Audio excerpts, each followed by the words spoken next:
আসসালামু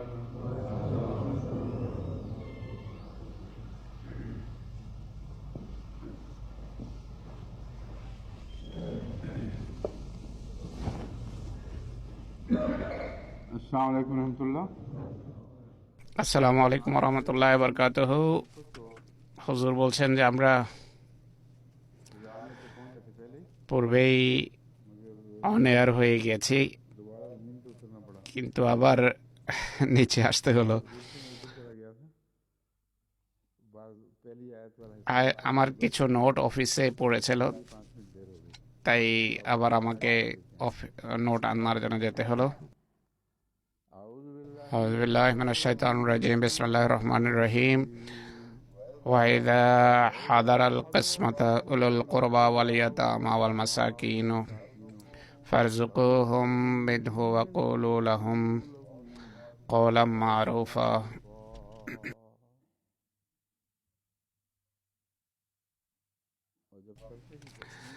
উত্তরাধিকার বন্টনের সময় নিকটাত্মীয় এবং এতিম আর মিসকিন যদি আসে, তাহলে তাদেরকেও কিছু কিছু খাওয়াও, রিজিক দাও এবং তাদের সাথে উত্তমভাবে কথা বলো। এই আয়াত সম্পর্কে গতকাল আমরা আলোচনা করেছিলাম। এ প্রসঙ্গে এতিম পৌত্র নিয়ে কথা হচ্ছিল। আরও কিছু ব্যাখ্যার প্রয়োজন রয়েছে এই বিষয়ের। আমি বলেছিলাম হযরত মৌলভী গোলাম রসুল রাজকি সাহেবের একটা ভালো প্রবন্ধ ছেপেছিল, তাও আপনাদের সামনে উপস্থাপন করব।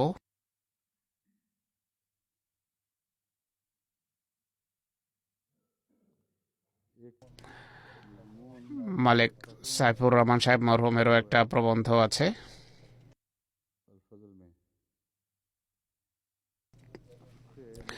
বিভিন্ন দৃষ্টিকোণ থেকে এতে যে বিতর্ক হয়েছে তার বিস্তারিত দিক নিয়ে আলোচনার প্রয়োজন নেই। মৌলভী সাহেবের অবস্থান সেটি যা আমাদের ফিকাতে উল্লেখিত আছে। এটি সেই কথাই যা আমি গ্রহণ করতে পারছি না। আমি যে কথা বলছি এর যুক্তি দেব। সিদ্ধান্ত নয়, এটি সিদ্ধান্ত আমাদের মসজিদে ইফতা করবে, তারা চিন্তা করে রীতিমতো যখন সুপারিশ করবে তখন সিদ্ধান্ত পরিবর্তন হওয়া বা না হওয়া রীতিমতো সিদ্ধান্ত পরে হবে। এখন দরসের প্রেক্ষাপটে আমি যা বুঝেছি তা আপনাদের সামনে বর্ণনা করব।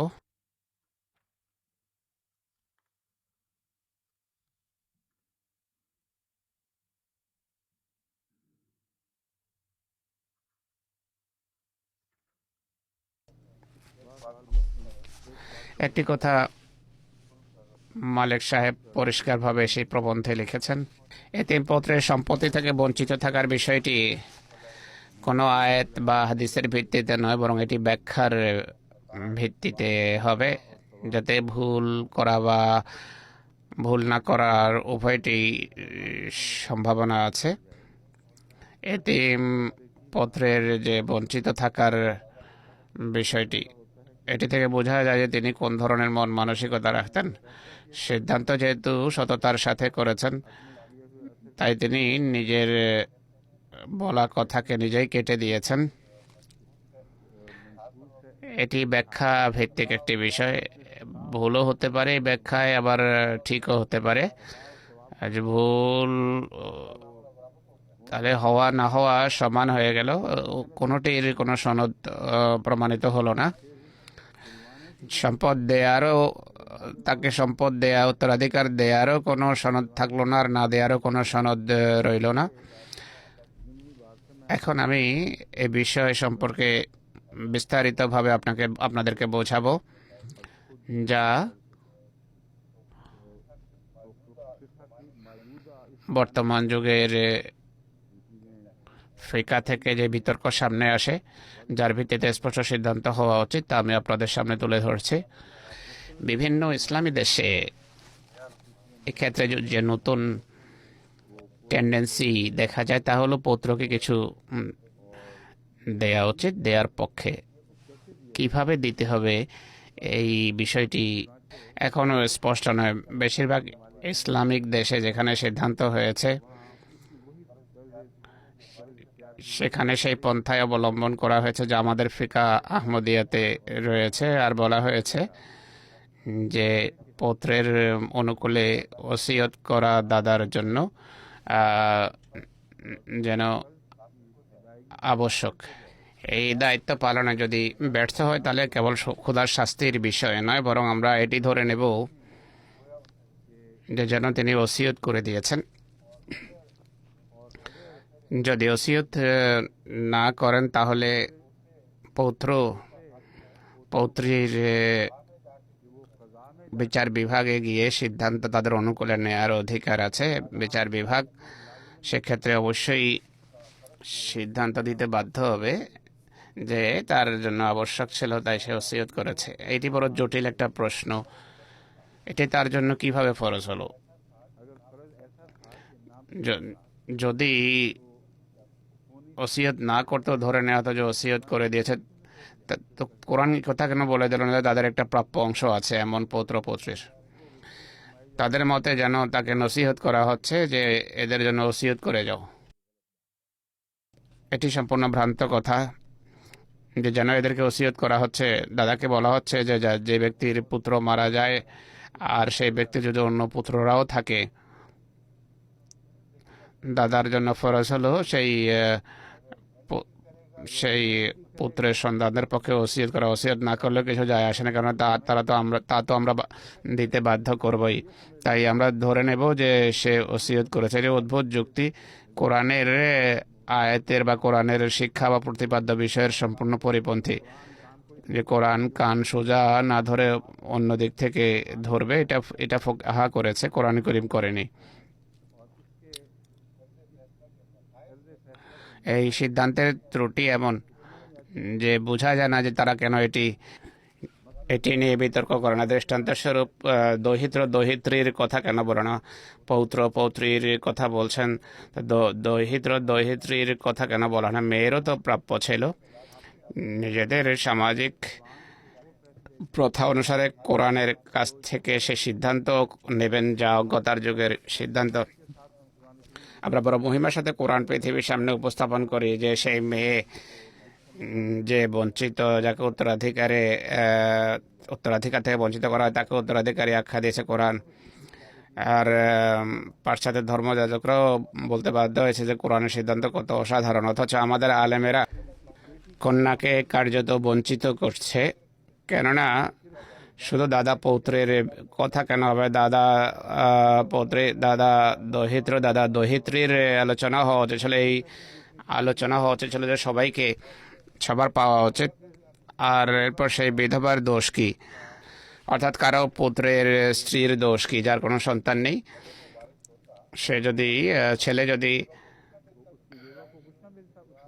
মৃত ছেলে যদি উত্তরাধিকারী হয়, তার স্ত্রী কেন পাবে না? কোরআনের আয়াত অনুসারে তার 1/4 পাওয়ার কথা, তার কোনো উল্লেখ নেই।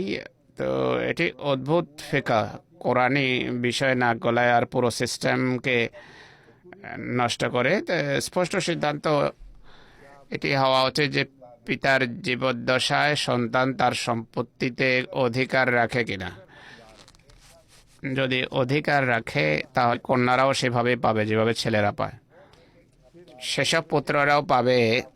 তাহলে যারা সন্তান না রেখে মারা যায় অথচ তাদের বিয়ে হয়েছে, তারাও পাবে। যারা সন্তান না রেখে মারা যায় কেননা যাদের বিয়েই হয়নি, তাদের অংশ সেভাবে বন্টন হওয়া উচিত যেভাবে শরীয়ত এমন লোকদের অংশ স্পষ্টভাবে নির্ধারণ করেছে। এক ব্যক্তির পুত্র উত্তরাধিকারী হয় পিতার মৃত্যুর পর, এটি তো জানা কথা। কিন্তু এদের মতে পিতা মারা যাক বা না যাক, ইসলামী শরীয়ত অনুসারে সে পিতার সম্পত্তির সেভাবে উত্তরাধিকারে যেভাবে পিতা মারা গেলে সে পেয়ে থাকে।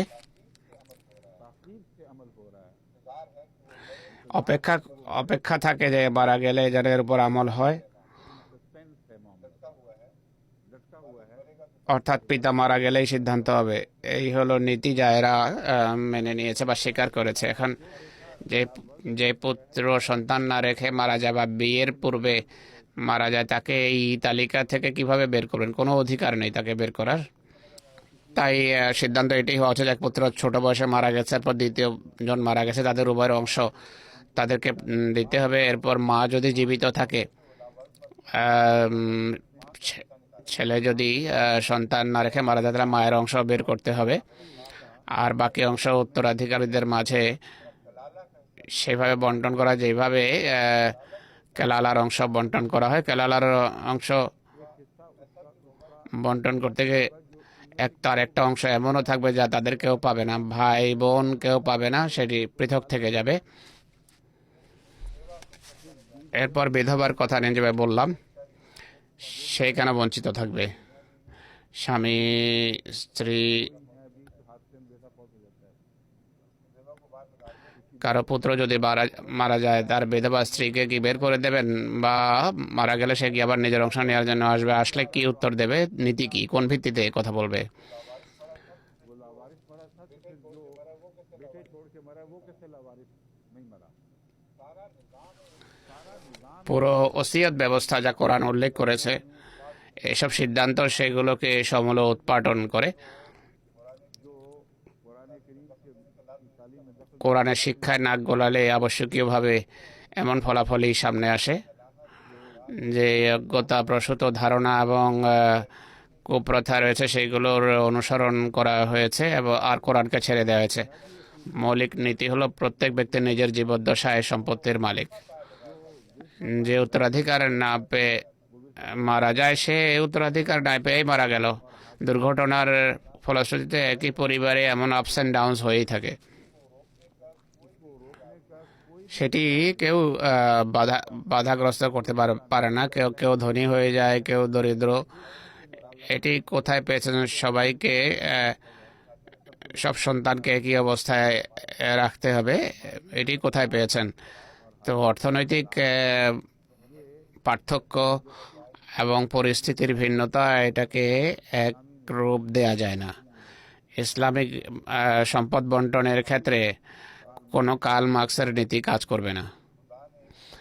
আল্লাহ তাআলা যে অর্থনৈতিক আইন নির্ধারণ করেছেন, সেগুলোর আলোকে যদি সেই আইন প্রয়োগ হতো, কোনো কার্ল মার্কসের প্রয়োজনই দেখা দিত না।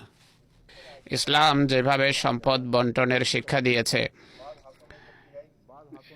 এর উপর আমল করলে গুটিকত খাতে সম্পদ পঞ্জীভূত হতেই পারে না। কেউ লক্ষ্য অপছন্দ করলেও যেখানে তার বিয়ে হবে সে তার অংশ পাবে। কোরআন যদি মানতে হয়, অংশ দিতে হবে। এর ফলে যা হবে, এমন জমিদার আর থাকবেই না, যারা ধীরে ধীরে ধীরে ধীরে তাদের সম্পদ বৃদ্ধি পেতে থাকবে আর সেগুলো জবরদখল করতে থাকবে, আর একটা অংশ উত্তরাধিকারী পাবে না।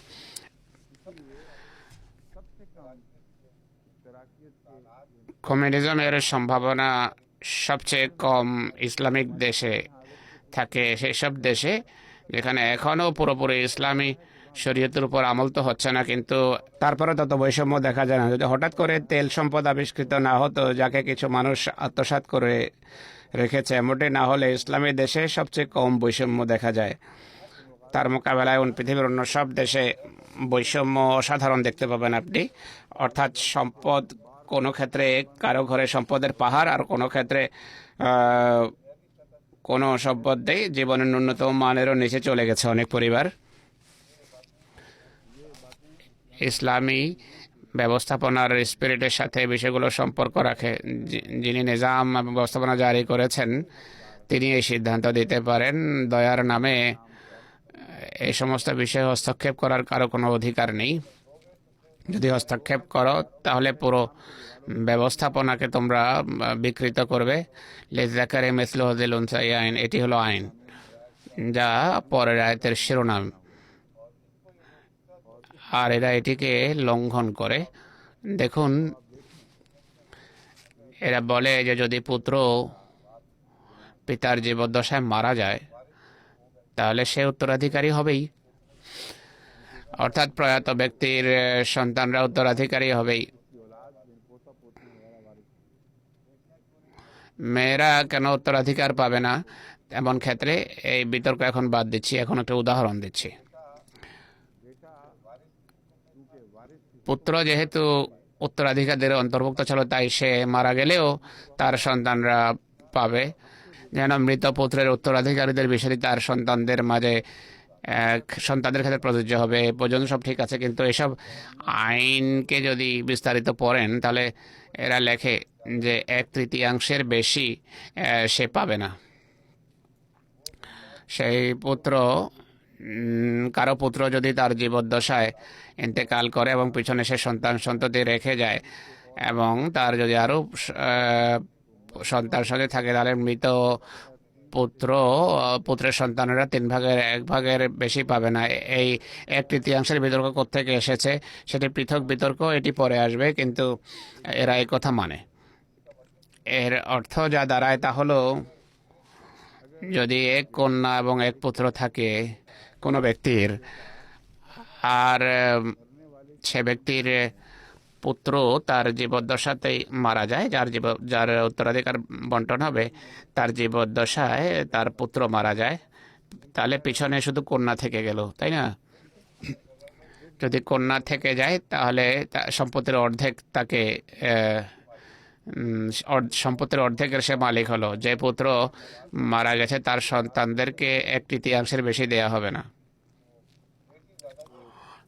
তো মেয়ে বেশি পাবে, সেক্ষেত্রে কোন এই আইন অনুসারে পুত্রের সন্তানরা কম পাবে, কারণ এটি এদের আইন, আল্লাহর আইন নয়। 1/3 চক্করে পড়ে নতুন আইনের সাথে যখন এটিকে সামঞ্জস্যপূর্ণ করার চেষ্টা করবে, এটি হবেই না। যদি সে উত্তরাধিকারী হয়ে থাকে তাহলে তার বোনের দ্বিগুণ পাওয়া উচিত। বোনের সমানও পাচ্ছে না, বরং তার চেয়েও কম পাচ্ছে। এটি অথচ এরা কোরআন অনুসারে বন্টন করছে বলে দাবি করে, আর আমাদের ফিকায় এই ত্রুটি অনুপ্রবেশ করেছে বা করানো হয়েছে। আমি যা বলছি এবং যা এরপরে বলবো, এর আলোকে এই বিষয় নিয়ে আবার আলোচনা করা উচিত। কোরআনের স্পষ্ট শিক্ষা পরিপন্থী কোনো সিদ্ধান্ত আমরা করতে পারি না নিজেদের ধারণার বশবর্তী হয়ে। পুরো ফিকায় কোথাও দহিত্র দহিত্রী নিয়ে কোনো আলোচনাই হয়নি, সবাই পৌত্র পৌত্রী নিয়ে কথা বলছে। পৌত্র পৌত্রী কোত্থেকে আসলো?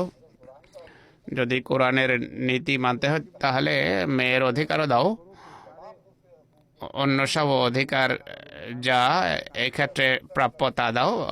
ভ্রান্ত সিদ্ধান্ত হলেও অন্তত বলতে পারবো যে তোমরা সততার, তোমাদের ভুলের ভিতরও সততা রয়েছে।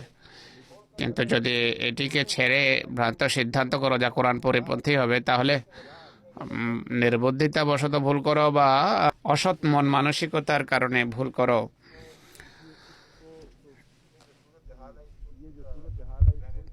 এই পরিস্থিতি বা এই অবস্থাকে এভাবে থাকতে দেয়া যায় না যতক্ষণ পর্যন্ত কোরআনী নীতি অনুসারে নতুনভাবে এই বিষয়গুলোর সমাধান না করা হবে।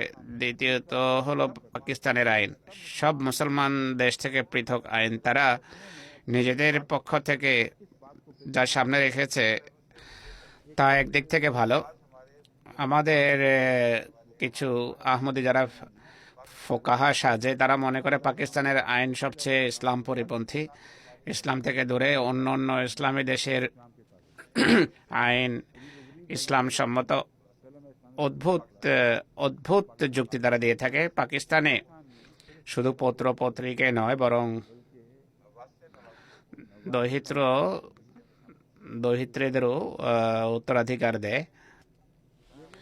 হুজুর সেই পাকিস্তানের আইন সংক্রান্ত যেই পৃষ্ঠাটা আছে সেটি চাচ্ছেন, কিন্তু তারপরও পাকিস্তানের আইনে অনেক ত্রুটি রয়েছে। 3/1 বিতর্ক উঠানো হয়েছে কিনা হুজুর জিজ্ঞেস করছে।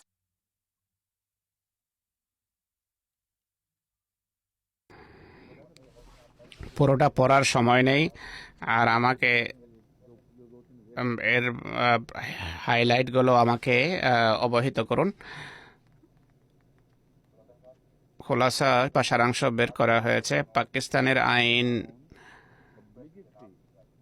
অব্লিগেটরি বিকোয়েস্ট নামে এটি জারি হয়েছে।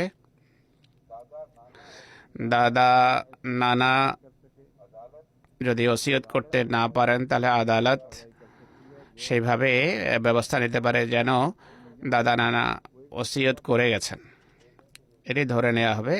এখানেও এর ভিত্তি তারা তাই নির্ধারণ করেছে যা অন্যান্য ফোকাহা কনক্লুশন ড্র করেছেন, অর্থাৎ যেন তিনি ওসিয়ত করে গেছেন। আর এটিকে অন্যান্য নফল নেকির উপর প্রাধান্য দিতে হবে যা প্রয়াত ব্যক্তি তার নিজের ওসিয়তে করেছেন বলে গণ্য হবে। ইনহেরিটেন্স বাই রাইট নাম দেয়া হয়েছে। অব্লিগেটরি বিকোয়েস্টের অধীনে এটিকে জারি করা হয়েছে, অর্থাৎ সেই ওসিয়ত যা আবশ্যক ছিল তার আলোকে যে আইন প্রণয়ন করা হয়েছে সেটি হলো ইনহেরিটেন্স বাই রাইট। শব্দ হলো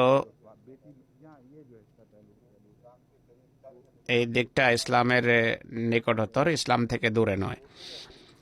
ছেলে বা মেয়ের মৃত্যুর ক্ষেত্রে উত্তরাধিকার বন্টনের পূর্বে যদি তারা মারা যায় তাহলে প্রয়াত ব্যক্তির ছেলে মেয়ে জীবিত থাকে তাহলে সে অংশের উত্তরাধিকারী হবে। যার উত্তরাধিকারী তার পিতামাতা জীবিত, তাদের পিতামাতা জীবিত থাকলে উত্তরাধিকারী হতো।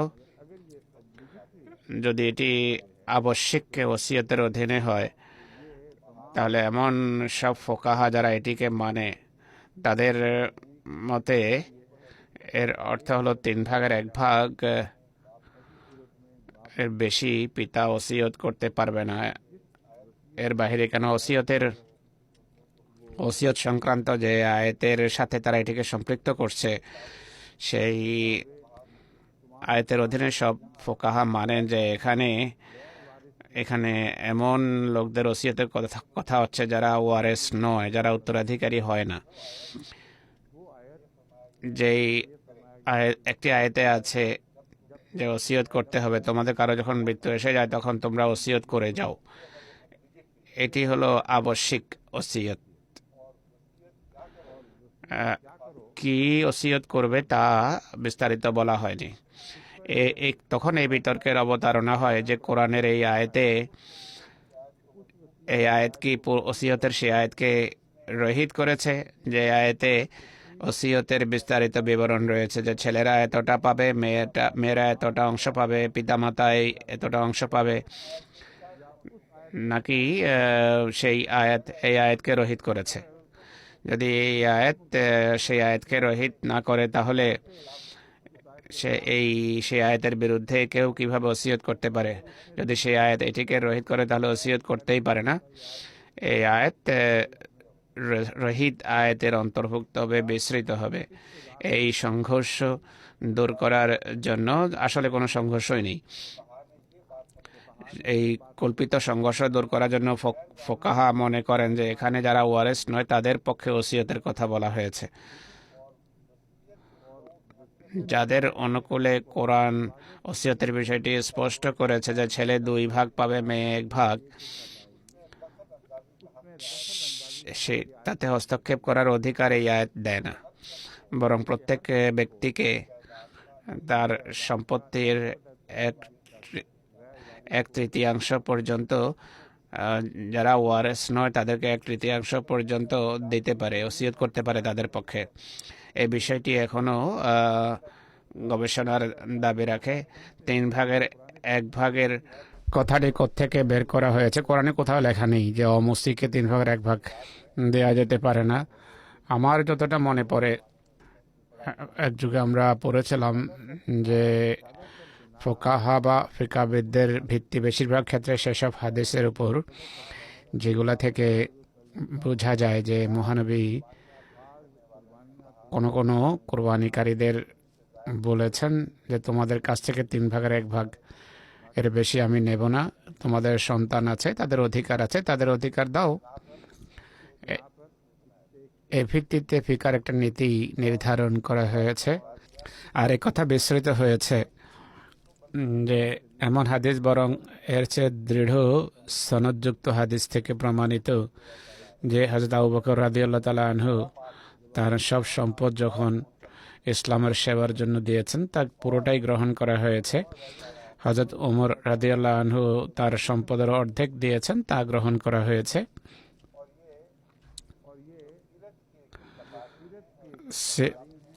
সিরাতের যে বক্তৃতা, সিরাতের বক্তৃতায় আলেমেরা বড় উৎসাহ উদ্দীপনার সাথে তা তুলে ধরে। কোনো কোনো সাহাবীর কোরবানির অসাধারণ সৌন্দর্যকে তারা তুলে ধরে। এটি কেন করা হলো আর সেগুলো কেন গ্রহণ করা হলো না? এক জায়গায় যদি গ্রহণ করা হয় কোরবানি,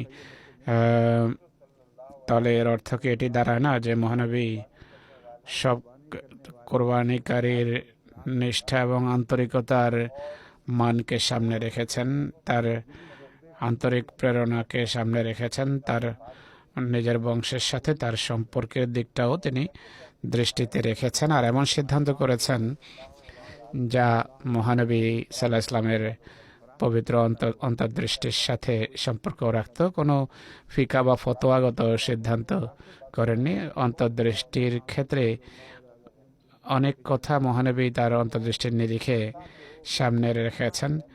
এই সিদ্ধান্তগুলোকে কৃত্রিমভাবে ফিকায় স্থান দিয়ে আলেমেরা সমস্যার সম্মুখীন হয়েছে। কথার আসল ভিত্তি হলো প্রত্যেক ব্যক্তি নিজের জীবদ্দশায় তার সম্পত্তির পূর্ণ অধিকার রাখে। পিতার জীবদ্দশায় তার পুত্র এবং কন্যা সম্পত্তির কোনো অধিকার রাখে না। শুধু তাদের তরবিয়ত, সুশিক্ষা, লালন পালনের দিক ছাড়া এটি বলেছেন, এর বেশি কিছু আইনগত অন্য কোনো অধিকার দেননি সন্তানদের। কেউ অভ্যন্তরীণ ঝগড়ার কারণে এমন লোকদেরকে বঞ্চিত করার জন্য বাধ্যত পুণ্যের পোশাক পরিধান করে, আর পুরো সম্পত্তি যেভাবে জামাতের নামে দিয়ে দেয় এভাবে পূর্বেও দিত। মহানবী সাল্লাল্লাহু আলাইহি ওয়াসাল্লামের দরবারে এসে পুণ্যের নামে মহানবীকে নাউজুবিল্লাহ ধোঁকা দেওয়ার চেষ্টা করত। হে আল্লাহ রসুল, আমার পুরো সম্পত্তি আপনার চরণে উৎসর্গ করছে। মহানবীর সব কিছুর উপর দৃষ্টি ছিল।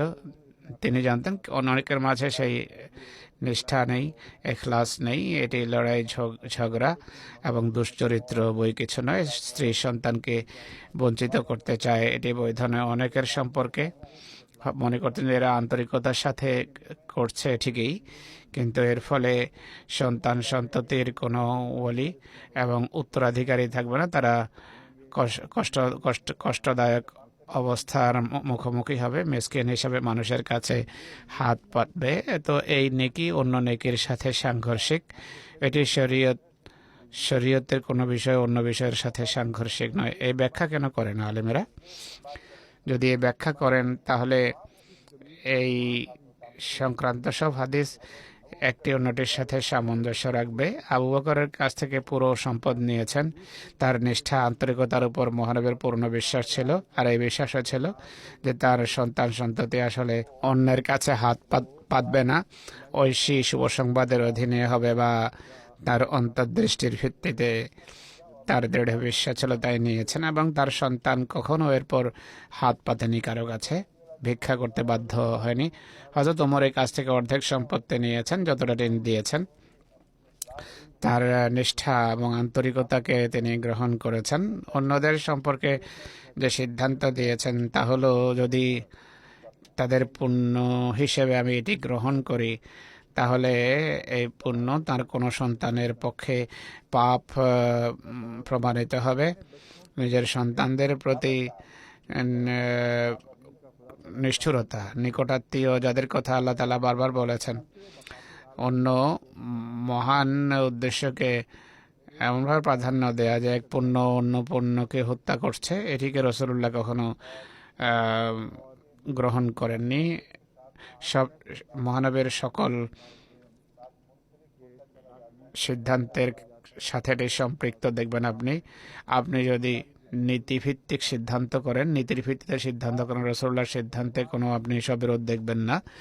কোনো কোনো যুদ্ধের সময় যখন চরম খাদ্যাভাব দেখা দেয়, যে কিছু খেতে পারতো, অনেকেই অন্যরা ক্ষুধার্ত মারা যেত, সেখানে তিনি সবার কাছ থেকে সব কিছু নিয়ে নিয়েছেন।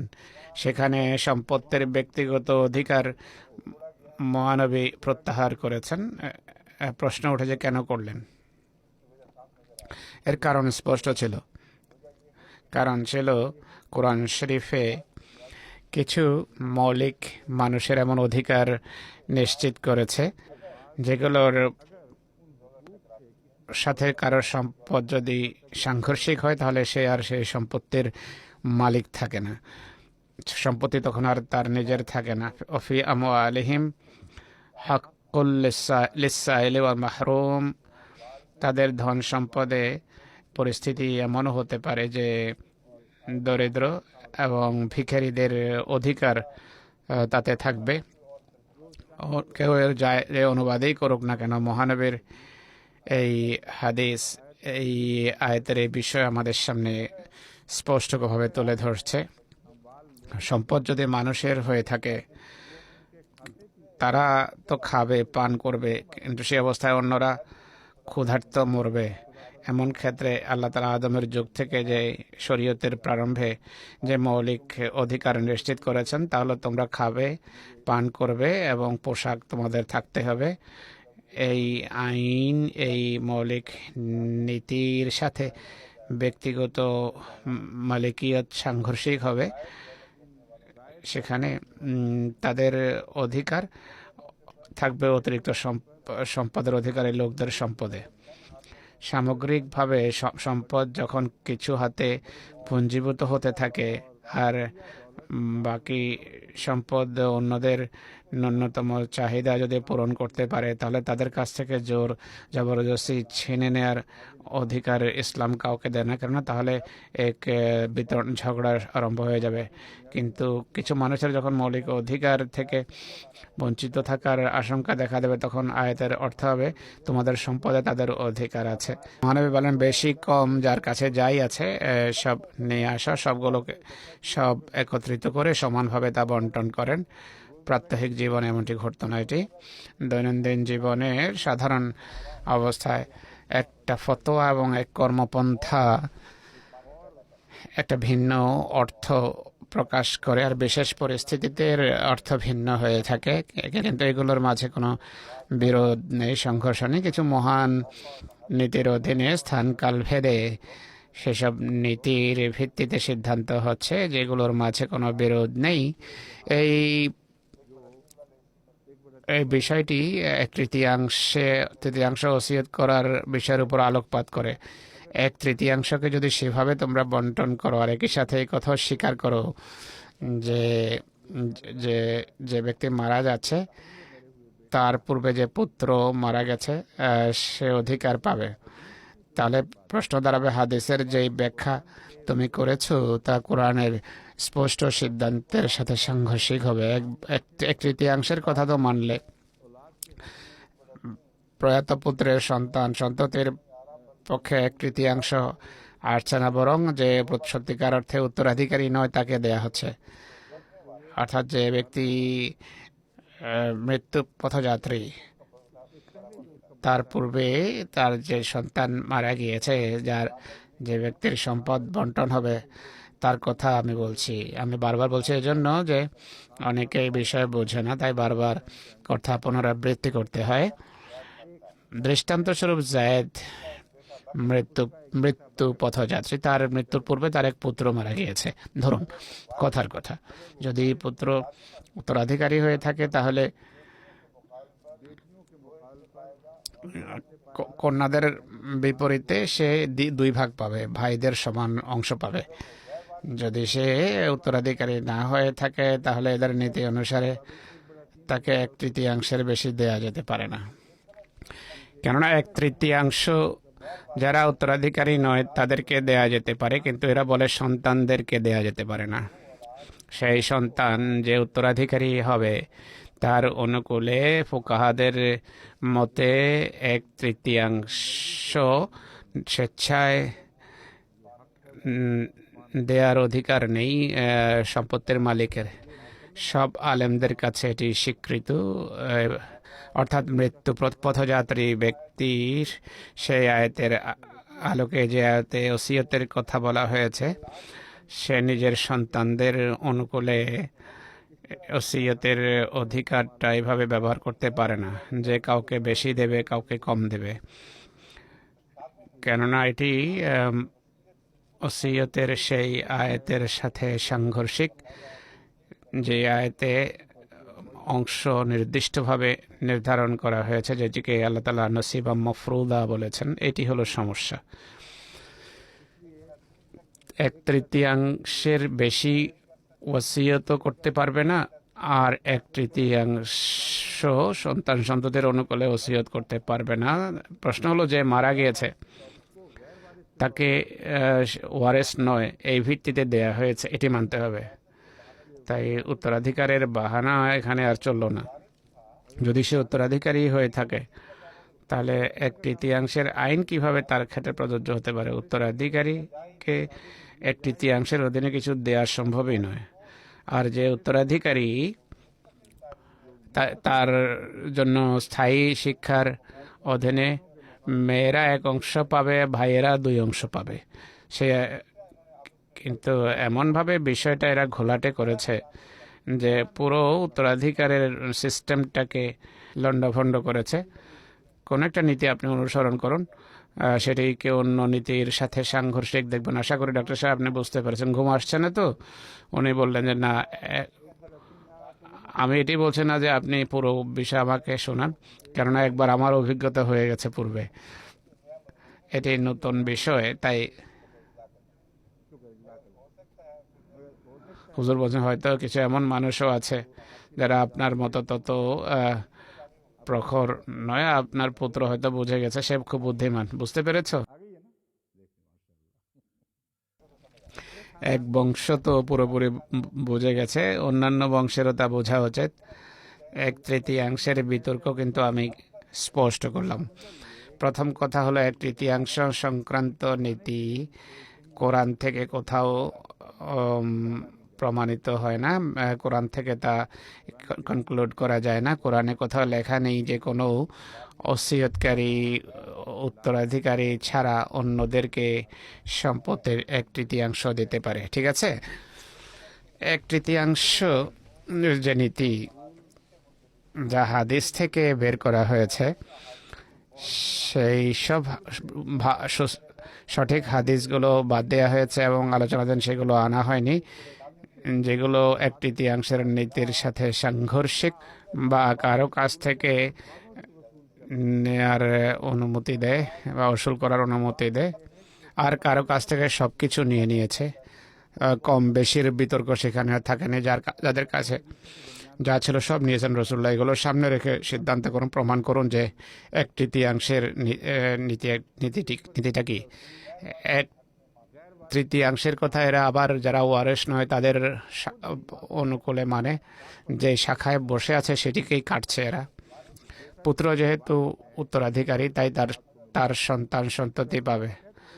যদি উত্তরাধিকারী হয় তাহলে 1/3 বেশি কেন দিতে পারবে না? যদি দিতে না পারে তাহলে কোরআনের এই নীতির সাথে সংঘর্ষে লিপ্ত হচ্ছে, যে ওয়ালিযযাকারি মিসলু হাযিল উনসায়াইন। হাদিসের ব্যাখ্যা করতে করতে সেখানে পৌঁছে যেখানে কোরআনের আয়াতে কুঠার চালাচ্ছে, আর কোরআনের স্পষ্ট শিক্ষা আর সাথে সম্পূর্ণ সাংঘর্ষিক কথা বলছে। কোরআনের আয়াতকে ছেড়ে দিয়েছে, নিজের ব্যাখ্যাকে গ্রহণ করছে। এইগুলো হলো ঝগড়া এবং বিবাদ আর বিসংবাদ। আর উত্তরাধিকারের নীতির অধীনে বিধবাদেরকে তাদের অধিকার থেকে বঞ্চিত করা হলো। বিধবারও তো আছে, সেই পুত্রের বিধবা স্ত্রী আছে যে মারা গেছে। পৌত্রদের নিয়ে বড় বিতর্ক।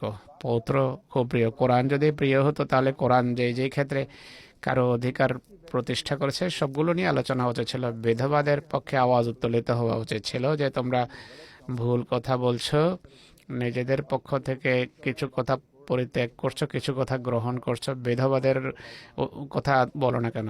প্রত্যেক এমন প্রয়াত ব্যক্তির বিধবা স্ত্রীরও তার অংশ পাওয়া উচিত। এছাড়া সিদ্ধান্তের আরেকটি বিষয় হলো, কোন বয়সে শিশু মারা গেলে সে উত্তরাধিকারী হবে, কোন বয়সে মারা গেলে উত্তরাধিকারী হবে না। কেউ কেউ বলে যে কেউ কেউ আর রেজাল শব্দের অর্থ করে, রেজাল আর নেসার অর্থ করে এখানে শুধু সাবালক নারী এবং নরের, পুরুষ এবং মহিলার কথা বলা হয়েছে। হুজুর বলছেন যে কোন পুত্র ওয়ারেস হিসাবে মারা গেছে আর কোন পুত্র ওয়ারেস হিসাবে মারা যায়নি। কেউ যদি শৈশবেই মারা যায় তার ক্ষেত্রে কি বলবেন, কোন নীতি কাজ করবে? সে কি উত্তরাধিকারী মূল্য নাকি উত্তরাধিকারী মূল্য? তার পক্ষে ওসিয়ত করা ফরজ কিনা? তার পক্ষে ওসিয়ত এভাবে করা যেতে পারত যে তারও কিছু অধিকার আছে। পিতা যদি প্রথমে মারা যায় তাহলে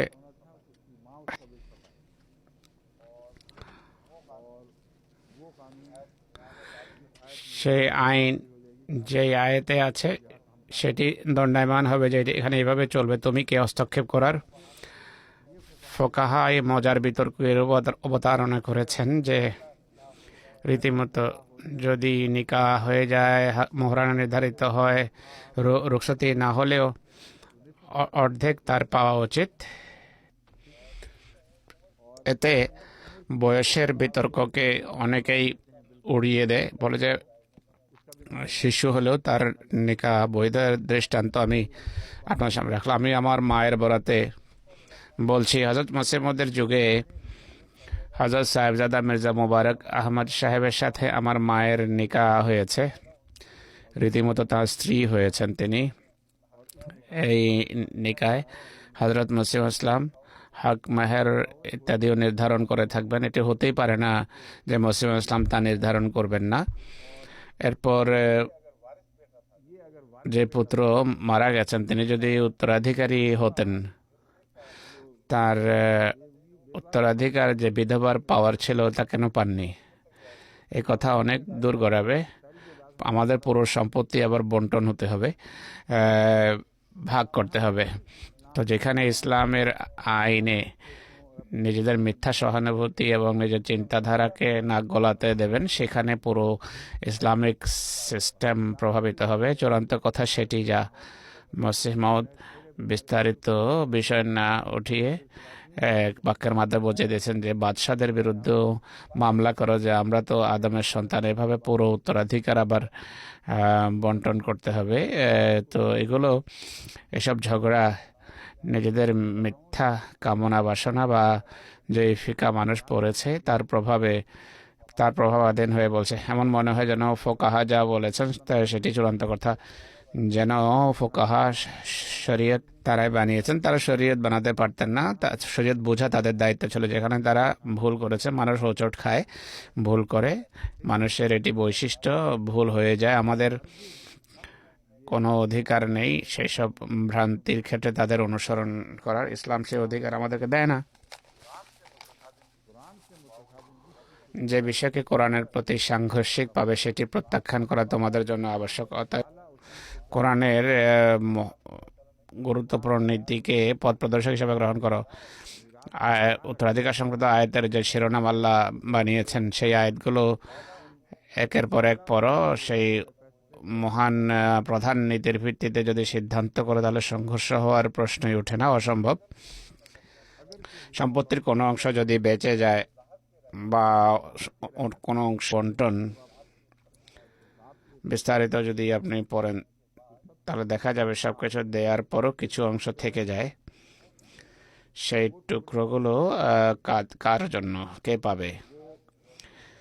সেই আয়াতের আলোকে যাতে মিসকিন, গরিব, ফকিরদের কথা আছে, হয়তো তাদের জন্য রাখা হয়েছে বা এক মুসি বা ওসিয়তকারী ওসিয়ত করেছে, সেই ওসিয়তের জন্য রাখা হবে তা যা সে নিজের অধিকারের ভিতর থেকে করেছে। এই বিষয়টি আসলে তাদেরকে এক তৃতীয়াংশের কথা ভাবতে বাধ্য করেছে। তারা চিন্তা করেনি যে সেই যে ওসিয়ত হয়েছে সে ব্যক্তি নিজের সম্পদকে যারা যাদের পক্ষে ওসিয়ত করা হয়নি তাদের মাঝেও বন্টন করতে পারে, বা গরিব এতিম মিসকিন যারা বন্টনের সময় সমবেত হয় তাদের পক্ষেও সে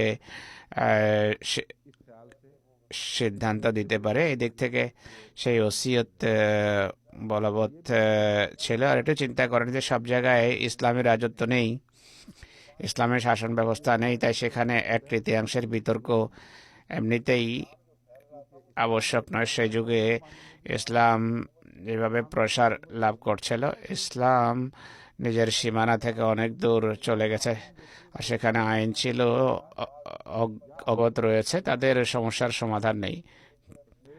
তাই 1/3 বিতর্কের বাইরে সেই আয়াত স্থানে বলবৎ থাকা উচিত, বরং সেই শিক্ষা নাজেল করা আবশ্যক ছিল, এই জন্য আল্লাহ নাজেল করেছেন। অতএব এমন দেশ যেমন ইংল্যান্ড, জার্মানি বা আফ্রিকার কোনো কোনো দেশ, চীন, জাপান, যেখানকার ওসিয়তের আইন সন্তানদের পক্ষে সম্পূর্ণ ভিন্ন সিদ্ধান্ত দিচ্ছে, সেখানে আবশ্যক হবে মৃত ব্যক্তি মৃত্যুর পূর্বে সেই ওসিয়ত করবে যে ওসিয়ত করার কোরআন তাকে শিক্ষা দিয়েছে। অতএব কুতেবার অর্থ এই নয় যে সেই সন্তানের পক্ষে ওসিয়ত করবে যে পূর্বেই মারা গেছে। এটি অনর্থক মানুষ নির্ধারণ করেছে, এর কোনো বৈধতা নেই। কুতেবার অর্থ হলো ওসিয়ত করা তার জন্য আবশ্যক যার আশঙ্কা থাকে যে আমার মৃত্যুর পর ইনসাফ হবে না আর কোরআনী শিক্ষার উপর আমল হবে না, তার জন্য আবশ্যক হলো কোরআনের শিক্ষা অনুসারে ওসিয়ত করা। সেই ওসিয়তে এই অংশগুলো অন্তর্ভুক্ত, অর্থাৎ নিকটাত্মীয়দের প্রতিও সদয় দৃষ্টি রাখবে। এটি কিন্তু সম্পত্তির বন্টন নয়, এটিকে প্রচলিত পরিস্থিতি অনুসারে হিসাবে বা যা পছন্দনীয় তা করার জন্য ব্যক্তির হাতে ছেড়ে দেওয়া হয়েছে। মৃত্যু পথযাত্রী ব্যক্তি নিজেই বুঝে যে আমি ইসলামী শিক্ষা অনুসারে ওসিয়ত করে গেলেও আরও কিছু নিকটাত্মীয় থাকবে, আরও কিছু মানুষ থাকবে যাদের জন্য কিছু করা উচিত, কেননা কোরআন সেটি করতে বলে। এক্ষেত্রে অংশ বা কতটুকু পাবে সেটি নির্ধারণ করা হয়নি। এরপর যদি ঝগড়া হয় তাহলে সাক্ষ্যের বিধান কেমন হবে, কে কার বিরুদ্ধে সাক্ষ্য দেবে, কতজন মানুষ একত্রিত হবে, কেউ যদি সফরে থাকে, জঙ্গলে থাকে, তাহলে কি হবে, সেই সকল সম্ভাবনা সামনে রেখে সারা পৃথিবীতে ঘটিতব্য বিষয়কে ওসিয়তের ব্যবস্থাপনার অন্তর্ভুক্ত করা হয়েছে। এটি হলো সেই বিষয় যা এই আয়াতগুলো থেকে আমি বুঝি। কিন্তু যারা আলেম তারা যেহেতু ফোকাহারদের অন্ধ অনুকরণ করে অনেক বেশি, বিভিন্ন পরিভাষা বা পরিভাষার জালে তারা আবদ্ধ হয়েছে, তাদের জন্য আমার নসিহত হলো নতুনভাবে ভাবুন, কোরআনে পথ নির্দেশক নীতিগুলো দৃষ্টিতে রাখুন, যেখানে এগুলোর সাথে কোনো সংঘর্ষ হবে সেই কথা গ্রহণ করবেন না। নতুনভাবে চিন্তা করুন যে ওসিয়ত ব্যবস্থাকে আমাদের কিভাবে জারি করা উচিত। হযরত মৌলভী গোলাম রসুল রাজিকি সাহেব অনেক বিদগ্ধ আলেম ছিলেন, অনেক ব্যাপক দৃষ্টি ছিল তার তাকওয়া এবং জ্ঞান উভয়টি এত উন্নত মানের ছিল যে সাহাবীদের মাঝে এক অসাধারণ মর্যাদা তার ছিল। 3টি দিক তার ব্যক্তিত্বের উল্লেখযোগ্য দিক ছিল। একটি হলো তাকওয়া, যা ছিল অনেক উন্নত মানের, যার ফলে সুফি সুলভ জীবনপন্থা কর্মপন্থা তিনি অবলম্বন করেছেন। দ্বিতীয়ত ছিল এলম, বাহ্যিক জ্ঞান, যা তার এত ব্যাপক ছিল, এত সুদৃঢ় ছিল যে বিরল এই মাপের এই মানের আলেম দেখবেন যিনি বাহ্যিক জ্ঞানের দৃষ্টিকোণ থেকে এত গভীর জ্ঞান রাখতেন না। তৃতীয় কথা, যা সবকিছুর উপর সবকিছুর চেয়ে বেশি ছিল, তা হলো খেলাফতের সাথে আনুগত্যের তার এমন সুসম্পর্ক ছিল, খলিফার মুখ থেকে যে কথা বের হতো সেটির মোকাবেলায় নিজের জ্ঞানের বিষয়টিকে আবার রিভাইজ করতেন। জানতেন যে আমি যদি এর বিরোধিতা করি তাহলে ভুল হবে। তার একটি কথাও এমন ছিল না যা খলিফা ব্যক্তির সাথে শতভাগ সামঞ্জস্য না রাখতো। যদি কোনো ক্ষেত্রে মিল না রাখতো, খলিফার কথার সাথে তিনি নীরব থাকতেন আর কথা বলতেন না। অন্যান্য আলেমের খলিফার সাথে মতভেদ দেখা যায়, কিন্তু সেটি আন্তরিকতার অভাব হিসাবে নেওয়া যাবে না। সবার তাকওয়ার লক্ষণ ভিন্ন ভিন্ন। কেউ কেউ মতভেদ রাখে, বৈধ। ফিকাহে মতভেদ রাখা মোটেই অবৈধ নয়। কিন্তু আমি যে কথা বলছি হযরত মৌলভী রাজেকি সাহেবের, তা হলো যেসব বিষয়ে খলিফা ওয়াক্ত কিছু সিদ্ধান্ত দিয়ে দিয়েছেন, তিনি তার চিন্তাধারাকে সে অনুসারে চিন্তা করে হয়তো নিজের সংশোধন করেছেন বা নীরব থেকেছেন। কোনো সময় ইঙ্গিতেও সে সম্পর্কে কোনো জায়গায় কথা বলেননি যে উনি এভাবে বলেছেন। আসলে বিষয়টা এমন, হযরত মৌলভী সাহেবও এতিম পৌত্রের উত্তরাধিকার সম্পর্কে চিন্তা করেছেন, ভেবেছেন। একটা প্রবন্ধ তিনি ছাপিয়েছেন। কোথায় ছেপেছে? এটি আল ফজলে ছেপেছিল। এখানে লেখা নেই কোথায় ছেপেছে। হুজুর বলছেন পূর্বে কোনো যুগে আমি এই প্রবন্ধটি পড়েছিলাম। আমার যতটা মনে পড়ে আমাদের কোনো পত্রিকায় হয়তো এটি ছেপেছে, সেখান থেকে নেওয়া হয়েছে।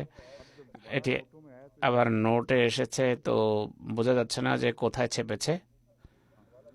তাদেরকে রেফারেন্স দিতে বলুন যারা এটি এমন বিষয় পাঠান, জ্ঞানগর্ভ বিষয়, এগুলোর উদ্ধৃতি থাকা আবশ্যক।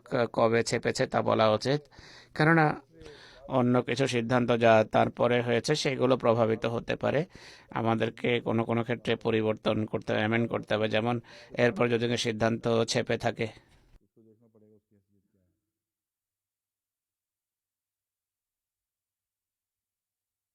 দেখতে হবে যে সেগুলোর অবস্থান কি।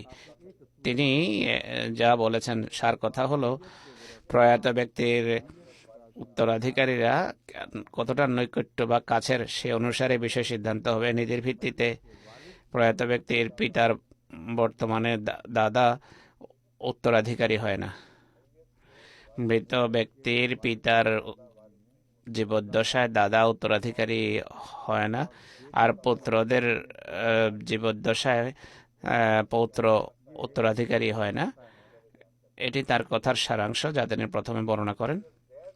হযরত যায়েদ বিন সাবিত রাদিয়াল্লাহু আনহুর উক্তি যা বুখারীতে উল্লেখিত আছে যে লা ইয়ারিসু ওয়ালাদুল ইবনে মাল ইবনে, এই কথাকে সমর্থন করে।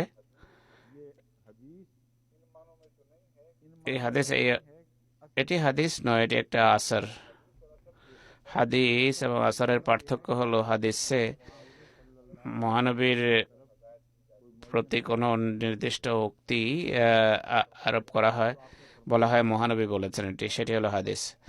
কিছু উক্তি এমন আছে যা সাহাবীরা মহানবীর উক্তি এবং তার কর্মের আলোকে নিজেরা একটা ব্যাখ্যা করেছেন।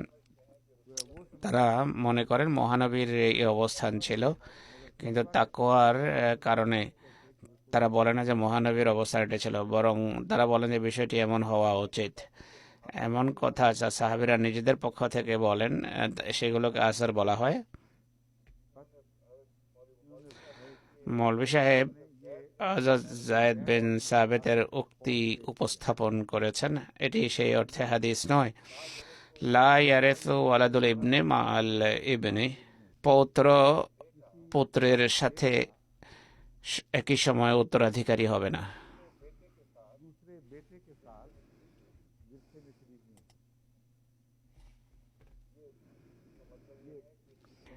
এর অর্থ হলো পুত্র এবং পৌত্র একই সাথে উত্তরাধিকার পাবে না। অর্থাৎ সব পুত্র যদি মারা যায়, তাহলে সবচেয়ে নিকটাত্মীয় না থাকার কারণে পুত্ররা বা দহিত্ররা সম্পত্তি পেতে পারে। কিন্তু এটি হবে না যে উপরের একটি শাখা আর নিচের শাখার সন্তানদের মাঝে কোনো নীতির ভিত্তিতে সম্পত্তি সমানভাবে বন্টন হবে।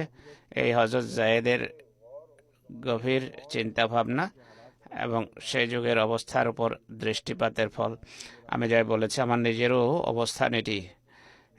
এমন অবস্থান নয় যা চূড়ান্ত ফতোয়া হিসাবে আমি পেশ করছি।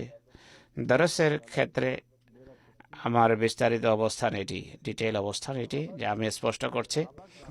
দ্বিতীয় কথা তিনি বলছেন সাহাবীদেরকে দেখুন, আজ পর্যন্ত আলেমদের মতৈক্য রয়েছে যে এতিম পৌত্র উত্তরাধিকারী হয় না।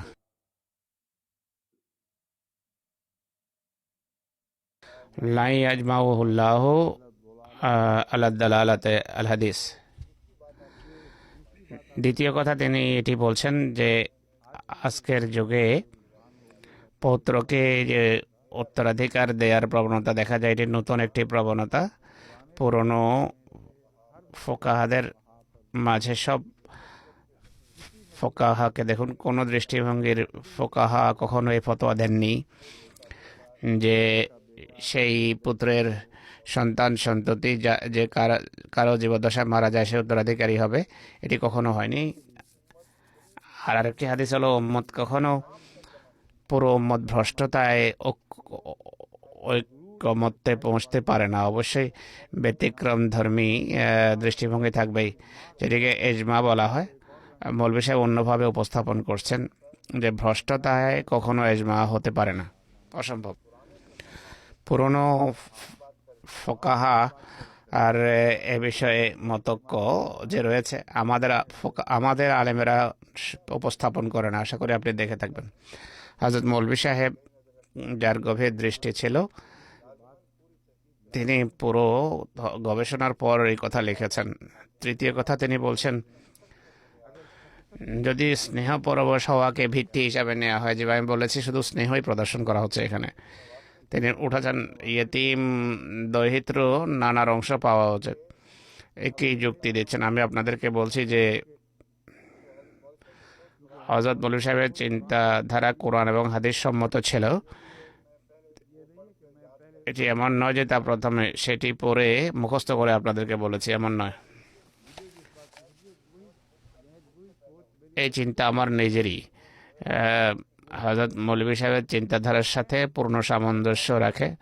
হ্যাঁ, কিছু এমন জ্ঞানগত দিক যেগুলোর উপর আমার দৃষ্টি ছিল না, হযরত মৌলভী সাহেবের ছিল, কিন্তু স্বভাব সিদ্ধ সিদ্ধান্ত অনুসারে আল্লাহর ফজলে পুরো দরসকালে আমি বিভিন্ন কথা অনুভব করি।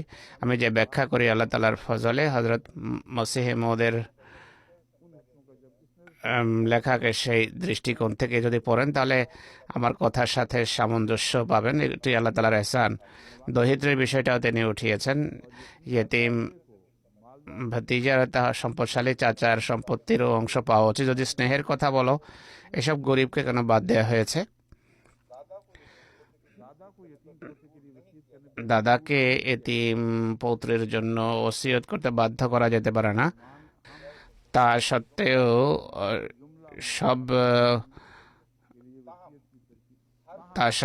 সব মুসলমানের জন্য যারা পাওয়ার অধিকার রাখে এমন গরিব দরিদ্রদের পক্ষে ওসিয়তের নসিহত রয়েছে। সেই কথাই যা আমি বলেছি, কোনো পার্থক্য নেই তার কথার সাথে আমার।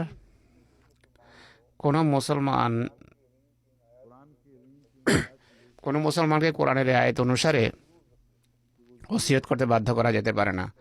আল্লাহর পক্ষ থেকে একটি নসিহত, এটি সেই নসিহত শুধু পৌত্রদের ক্ষেত্রে নয়। এটি ভুল কথা যে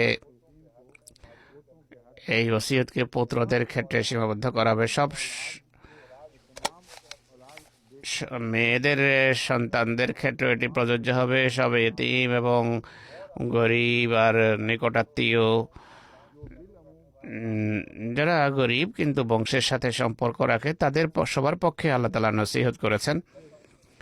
তো তাদের সাথে যেমন ব্যবহার করে পৌত্রের সাথেও তেমন ব্যবহার করো। কিন্তু পৌত্রের পক্ষে যে উত্তরাধিকারী নয় বা দরিদ্র যে উত্তরাধিকারী নয়, তাদের কিছু দেওয়ার যতটুকু সম্পর্ক আছে, এক্ষেত্রে এটি বলা আবশ্যক যে তারা অবশ্যই অন্যদের উপর প্রাধান্য রাখে, অন্য গরিবদের উপর প্রাধান্য রাখে। আর পরের আয়াত এই বিষয়টাকে সমর্থন করে, দেখো এতিমদের অধিকারের বিষয়ে যত্নবান হবে। তোমাদের সেই সমস্ত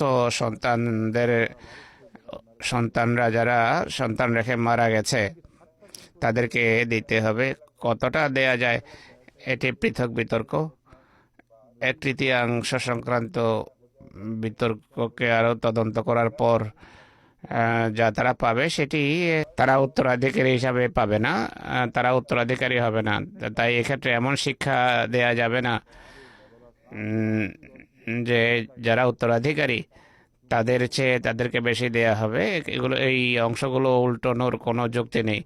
কোরআনের সাথে কোনোভাবে সংঘর্ষে লিপ্ত হওয়া যাবে না।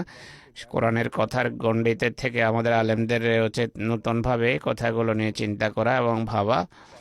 এরপর মালেক সাহেব সংক্রান্ত বিস্তারিত যে প্রবন্ধ রয়েছে সেটি পড়ার আর প্রয়োজন থাকে না আমার মতে।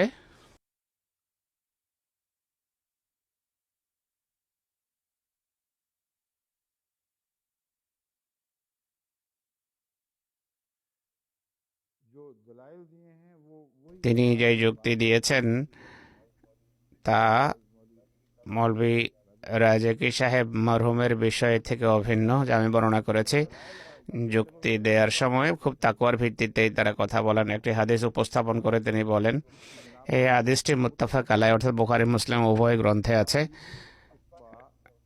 নিকটতর আসবা करीबी असबा यानी অর্থাৎ পুত্রের জীবদ্দশায় দূরের আসবা অর্থাৎ পৌত্র বঞ্চিত থাকবে। কথা স্পষ্ট। ফলাফল ভালোই বের করেছেন, সঠিক বের করেছেন, কিন্তু শেষের দিকে নিজের হৃদয়ে যে দয়া এবং করুণা, ভালোবাসা রয়েছে, স্নেহ রয়েছে, উপসংহার তাই টেনেছেন যা প্রশ্নবিদ্ধ। তিনি বলছেন প্রত্যেক দাদার উচিত সেই পৌত্রের পক্ষে ওসিয়ত করা যেই পৌত্রকে लाजमन কোরআন दार और वारिस উত্তরাধিকারী আখ্যা দেন আবশ্যকীয়ভাবে। দুটো কথার ভিতর বিরোধ রয়েছে।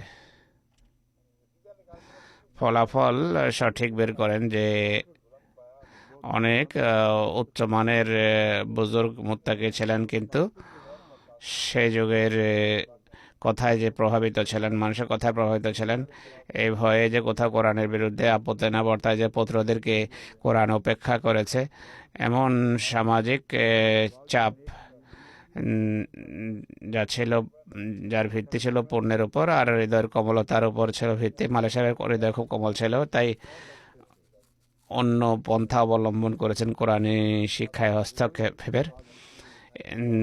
এটিকে অন্যরা কুতেবা বলে ফরজ আখ্যায়িত করেছেন। এটিকে এমন ফরজ অবশ্যই পালনীয় শিক্ষা বলে যে কাজা বিচার বিভাগ জোর করে সেটি মানায়, তাহলে ওসিয়তের আবার অর্থ কি? ये है जी। এটি হলো ওসিয়ত সংক্রান্ত বিষয় যা উপস্থাপন করার কথা ছিল। আরও কিছু কথা আছে যা স্পষ্ট করার দরকার। হযরত ইব্রাহিম ইসলামের কথা বলতে গিয়ে আমি বলেছিলাম, প্রতিশ্রুতি দিয়েছিলাম, কথা দিয়েছিলাম যে अपना এটি স্পষ্ট করব। क्या था जब ইব্রাহিম যখন পুত্রের শুভ সংবাদ পান তখন কি চিন্তা করেছেন তিনি, তার স্ত্রী কি ভেবেছেন যখন তিনি শুভ সংবাদ পেয়েছেন। হযরত ইব্রাহিমের ভাবাবেগ এইভাবে বর্ণিত হয়েছে যে ওয়ানাব্বিহুম আন দাইফে ইব্রাহিম ইয দাখালু আলাইহি ফাকালু সালামা।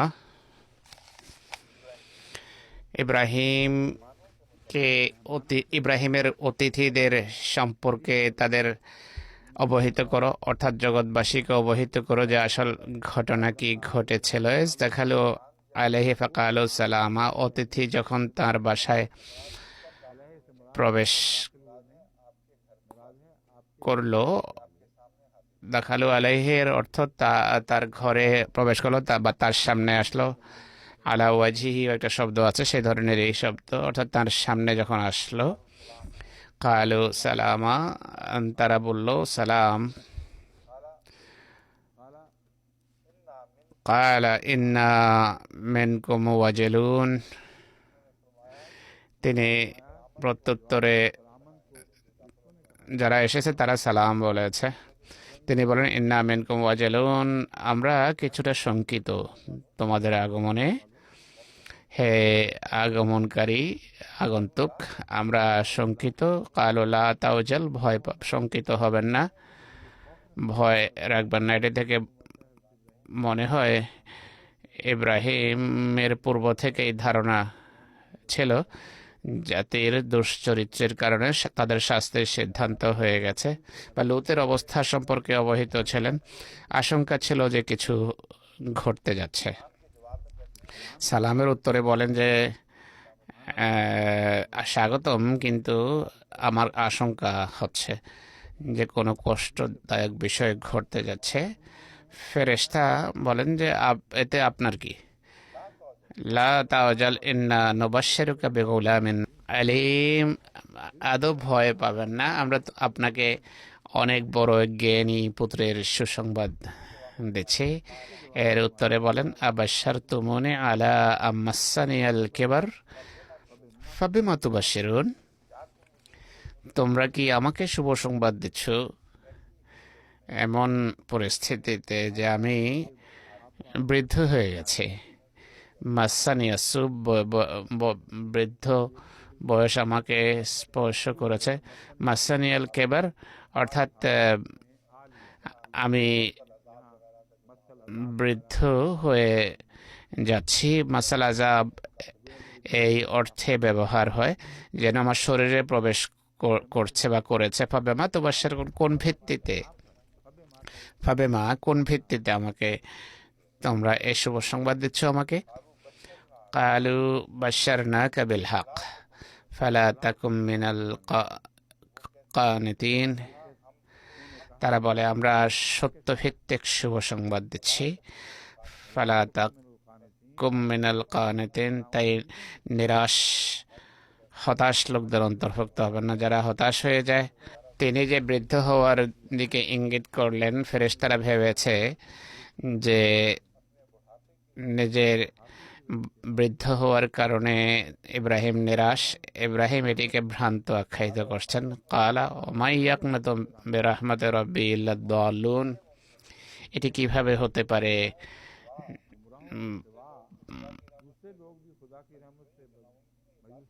পথভ্রষ্টরা ছাড়া অন্য কেউ আল্লাহর রহমতের বিষয়ে নিরাশ হয় না। অন্য কোনো কথা হযরত ইব্রাহিম বলছিলেন। হতে পারে তিনি ভাবছিলেন যে বৃদ্ধ বয়সের সন্তানের দেখাশোনা কে করবে, তাদের শিক্ষা দীক্ষা সেভাবে করা সম্ভব হবে কিনা যেমনটি আমি চাই, বা যে সন্তানের জন্য আমি দোয়া করি। যখনই তিনি দোয়া করেছেন, তিনি সন্তানের অসাধারণ পুণ্যবান এবং খোদা প্রেমিক হওয়ার দোয়া করেছেন। আর যখন দোয়া করেননি, আর আল্লাহ তাআলা তার নিজের সম্পর্কেও শুভ সংবাদ দিয়েছেন। ওয়ামিন যুররিয়াতি শব্দ সাথে যুক্ত করেছেন যে আমার সন্তান সন্ততিকে। সন্তান ছিল কি ছিল না ভিন্ন কথা, কিন্তু সন্তান চেয়েছেন। এই প্রেরণা, এই চেতনার অধীনে তিনি বলেন যে হয়তো দীর্ঘদিন জীবিত থাকা সম্ভব হবে না চোখের সামনে সন্তানদের তরবিয়ত করার জন্য, এই কথা হয়তো ভেবেছেন। এখন জারিয়াতের দ্বিতীয় আয়াত, জারিয়াতের আয়াত আমি উপস্থাপন করছি। প্রথম আয়াতটি ছিল সূরা হিজরের, এখন জারিয়াতের আয়াত উপস্থাপন করছি, 31 নম্বর আয়াত। হাল আতাকা হাদিসু দাইফিল ইব্রাহিম আল মুকরামিন, তো ইব্রাহিমের সম্মানিত অতিথিদের সংবাদ কি তুমি পাওনি?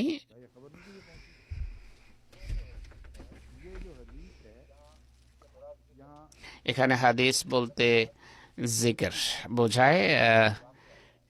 হাদিসের অর্থ হলো ঘটনা। হাদিস মানে শোনা কথা নয়।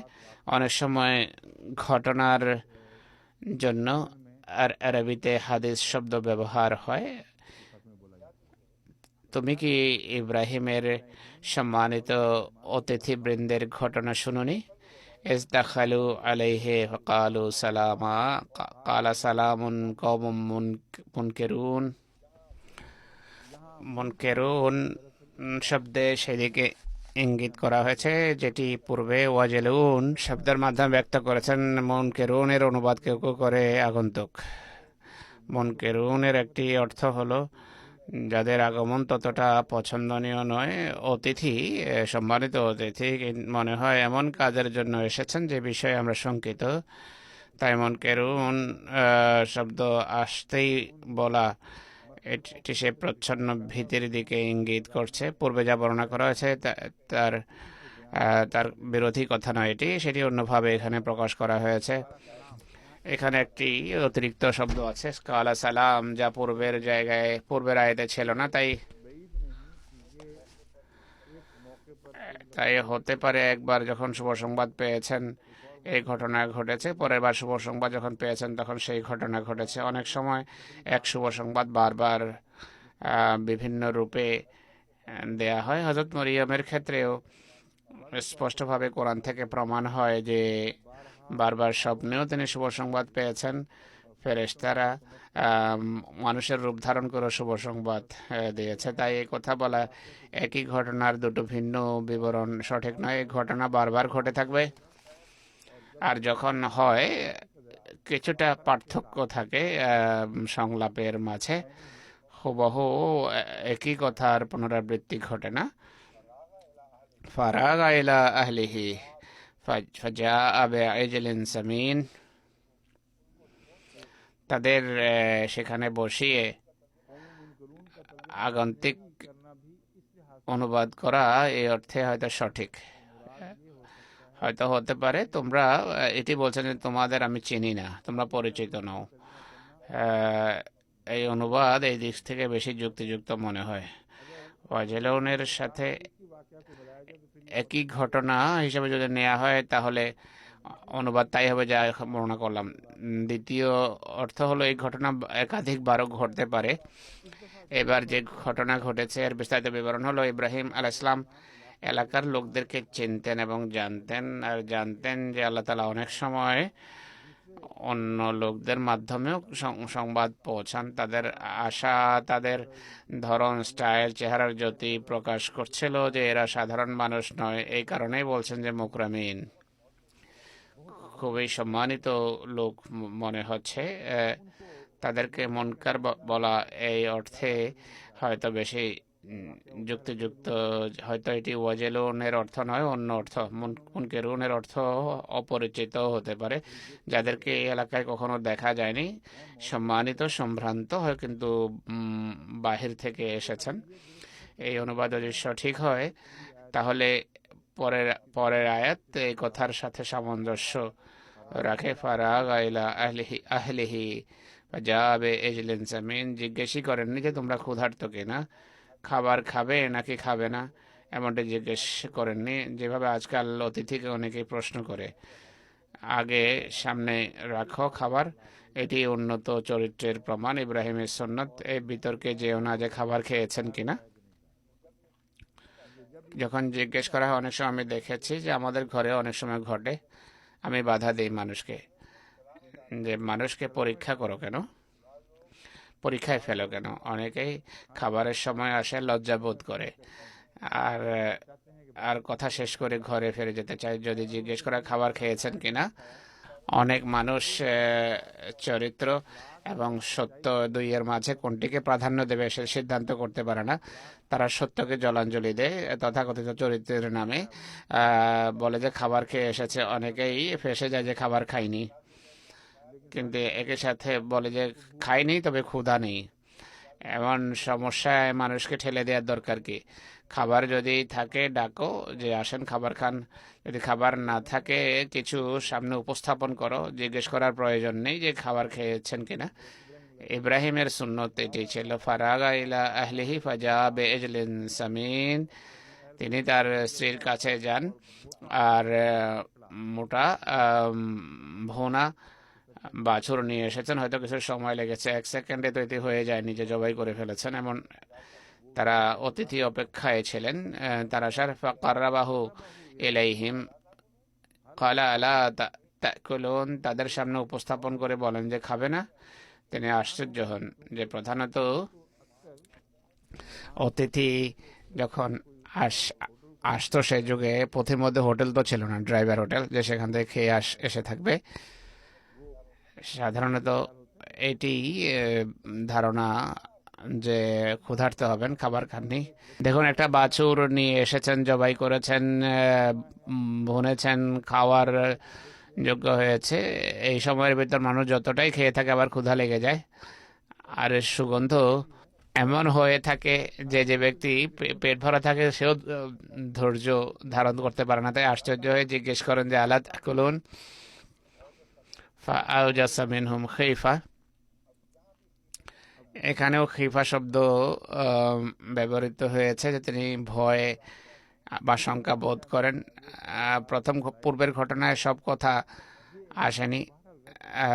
এই সম্ভাবনা থাকে যে উভয়টি একই ঘটনা, আর সেক্ষেত্রে পরিস্থিতি যা দাঁড়াবে তা হলো পূর্বে যে ওয়াজালুন শব্দ ব্যবহার করেছেন, অর্থাৎ একটি ঘটনা ঘটার পর কিছু লক্ষণ প্রকাশ পেয়েছে, তখন বলেন যে ইন্না মিনকুম ওয়াজালুন।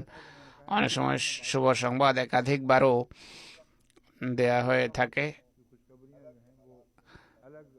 এই শুভ সংবাদ হয়তো ভিন্ন ভিন্ন অবস্থার সাথেও সম্পর্কযুক্ত হতে পারে, সেখানে এই ধরনের বিষয়ে বিশদভাবে বর্ণনা করা হয়নি, কিন্তু তা সত্ত্বেও আমি মনে করি এগুলো দুটো পৃথক ভিন্ন ভিন্ন ঘটনা। প্রথম ঘটনায় শুধু ইব্রাহিমের উল্লেখ রয়েছে এবং তার উত্তর সেটাতে লিপিবদ্ধ আছে, কথা সেখানে শেষ। সেই সময়ের ভিতরে ইব্রাহিমকে শুভ সংবাদ দেয়া হয়নি, তার স্ত্রীকে শুভ সংবাদ দেয়া হয়েছে। কালু লা তাখাফ, ইব্রাহিমকে শুভ সংবাদ দেয়া হয়েছে, কিন্তু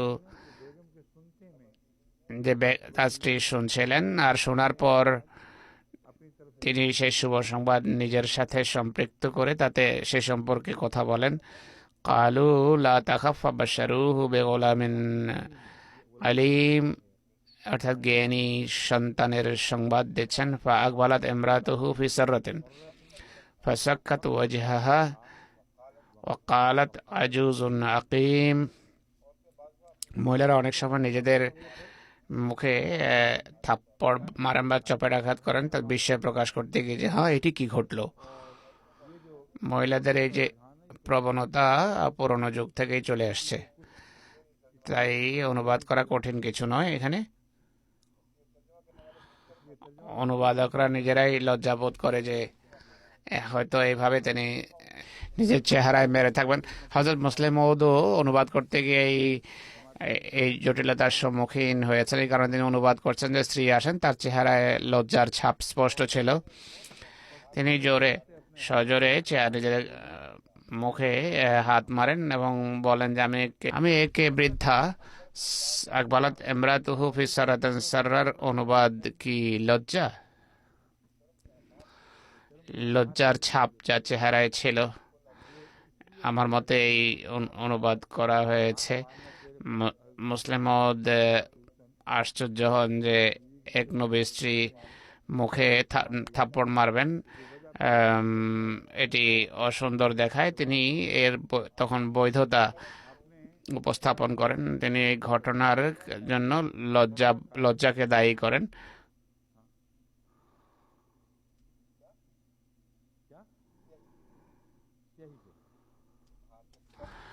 সাররার অনুবাদ নোটে লেখা আছে চেহারা কালো হয়ে যায়, এটি লজ্জা তো নয়। সাররার অনুবাদ লজ্জা নয়।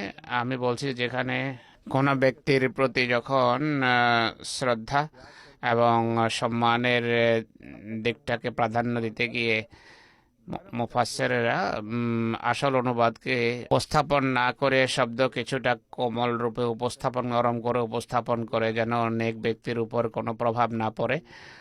তারা মনে করেন যে কোথাও এইভাবে করলে আমাদের পক্ষ থেকে অভদ্রতা প্রকাশটা পায়। যদি বলা হয় যে চেহারা কালো হয়ে গেছে, এটি খুব কঠিন একটি অনুবাদ। চেহারায় হালকা ছায়া প্রকাশ পেয়েছে যা কিছুটা কোমল এবং কথারও খুব কাছাকাছি। যদি লজ্জা অনুবাদ করা হয় তাহলে লজ্জায় চেহারা লাল হয়ে যায়, অনেক সময় কালো হয় না। চেহারা লাল হয়ে যায়, লজ্জায় কালো হয় না।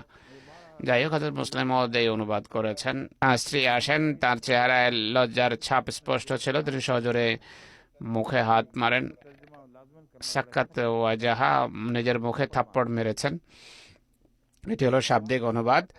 আর বলেন যে আমি তো বৃদ্ধা, আমি এমন বৃদ্ধা যে বন্ধা, আমার কিভাবে সন্তান হতে পারে। এখানে তিনি যে বিস্ময় প্রকাশ করেছেন তাতে কিছুটা নৈরাশ্যের দিক আছে। ইব্রাহিমের ক্ষেত্রে সেই নৈরাশ্যের দিকটি নেই। তাই ইব্রাহিমের উত্তরের পর ফেরেশতা অন্য কিছু বোঝান না, কিন্তু ইব্রাহিমের স্ত্রীকে বোঝান।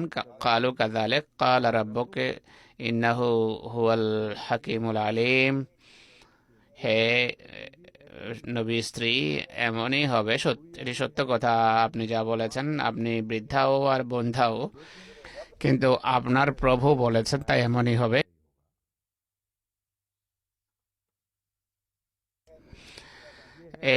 এটি হলো দ্বিতীয় ঘটনা। এখনো সময় আছে, তৃতীয় ঘটনা আমি তুলে ধরছি। ওয়ালাকাদ জাআত রাসূলুনা ইব্রাহিমা বিবশরা ক্বালু সালামা ক্বালা সালামুন ফামা লাবিসা আন জাআ বিইজলিন হানীদ। দ্বিতীয় ঘটনার সাথে এইটি অনেক বেশি সামঞ্জস্য রাখে। প্রথম ঘটনায় তাৎক্ষণিকভাবে বাছুর আনার কথা ছিল না, হয়তো সেটি সারাংশ বা অন্য ভিন্ন ঘটনা হবে। আমি মনে করি প্রথম শুভ সংবাদ হযরত ইসমাইল সম্পর্কে ছিল, দ্বিতীয় শুভ সংবাদ হয়তো হযরত ইসহাক সংক্রান্ত ছিল। হযরত ইসমাইল সম্পর্কে যে শুভ সংবাদ দেওয়া হয়েছে সেটি বাইবেল থেকেও প্রমাণিত। সেখানে স্ত্রী সেই কথা বলেননি, কেননা ঘরের মালিক ছিলেন অন্যজন, তার অধিকার ছিল না মালিক হয়ে আগত অতিথিদের সাথে কথা বলার অধিকার ছিল না, বা মালিক হওয়ার ভান করার অধিকার ছিল না। অসম্ভব নয় এটি। এটি আরও গবেষণার দাবি রাখে। প্রথম ঘটনা যদি ভিন্ন হয়, তাহলে ইসমাইল সংক্রান্ত শুভ সংবাদ ছিল প্রথমটি। দ্বিতীয়বার যখন ফেরেশতা আসে, তিনি বৃদ্ধা ছিলেন, তার কোনো সন্তান ছিল না, তাই হয়তো এখানে তার কথাই হচ্ছে। ফালাম্মা রাআ আইদিয়াহুম লা তাসিলু ইলাইহি নাকিরাহুম ওয়া আওজাসা মিনহুম খাইফা ক্বালু লা তাখাফ ইন্না উরসিলনা ইলা কওমি লূত। ইব্রাহিম যখন দেখলেন যে ভুনা বাছুর এর দিকে যাচ্ছে না তাদের হাত, অতিথিদের, তখন তিনি চিন্তিত হন, শঙ্কিত হন, ভয় পান। ক্বালু লা তাখাফ, তারা বলে ভয় পাবেন না, আমরা লূতের জাতির প্রতি প্রেরিত হয়েছি, আপনার প্রতি নয়। জাতি সম্পর্কে ইব্রাহিমের আশঙ্কা ছিল, নিজের সম্পর্কে নয়। আমাদের ভাবছিলেন আমাদের জাতির উপর আরেকটি আযাব না নেমে আসে। তিনি বলেন যে ভয় পেও না, এটি লূতের জাতির সাথে সম্পর্ক রাখে।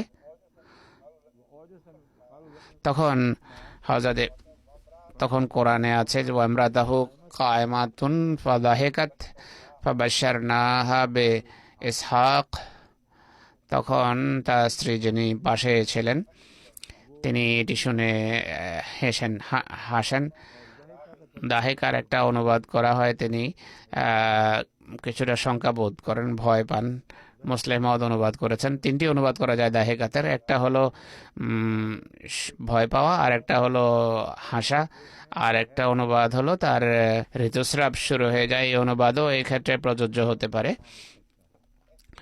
এমন বিস্ময়কর সংবাদ ছিল, অনেক সময় কোনো কোনো নারীর বন্ধ স্রাব আশ্চর্যজনক, ভীতিপ্রদ বা আনন্দের সংবাদে যে অভিনব মানসিক চাপ সৃষ্টি হয় এর ফলে তাদের ঋতুস্রাব আরম্ভ হয়ে যায়, অনেকের স্তনে দুধ নেমে আসে। তো মহিলাদেরকে আল্লাহ তাআলা সন্তান জন্ম দেওয়ার জন্য যে অঙ্গ দিয়েছেন, মাতৃজঠর হোক বা মাতৃস্তন হোক, অনেক বড় ঘটনা বা আকস্মিক সংবাদে এগুলোর উপর অবশ্যই প্রভাব পড়ে।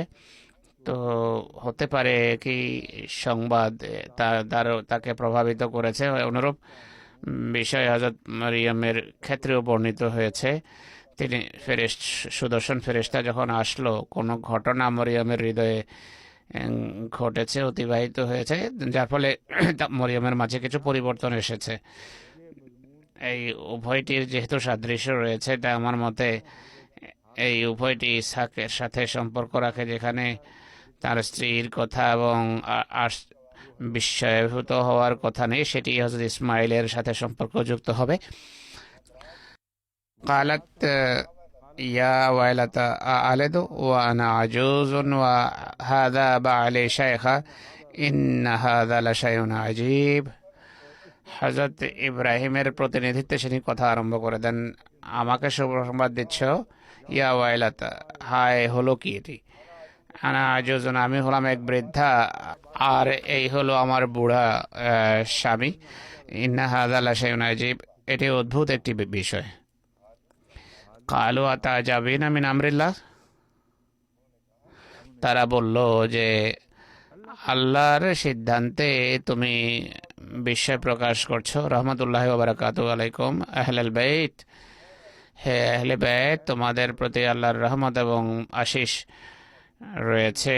ইন্নাহু হামিদুম মাজিদ, তিনি পরম প্রশংসনীয় এবং পরম সম্মানিত।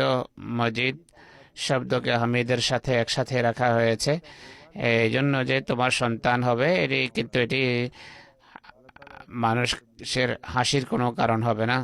আল্লাহ তোমার ভিতর পরিবর্তন সৃষ্টি করবেন, তুমি যেন যৌবনে ফিরে যাবে, সুস্থ অবস্থায় তোমার সন্তান হবে।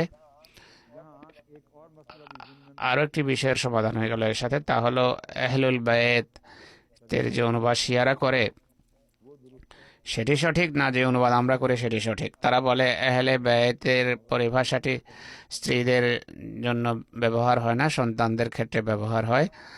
এখানে স্ত্রীকে সম্বোধন করে বলা হয়েছে ইয়া আহলাল বাইত, হে আহলে বাইত, তোমাদের প্রতি রহমত বর্ষিত হোক। স্পষ্টভাবে প্রমাণ হলো যে আহলে বাইত বলতে কোরআনের দৃষ্টিতে আল্লাহর সিদ্ধান্ত অনুসারে স্ত্রীরা এতে অন্তর্ভুক্ত।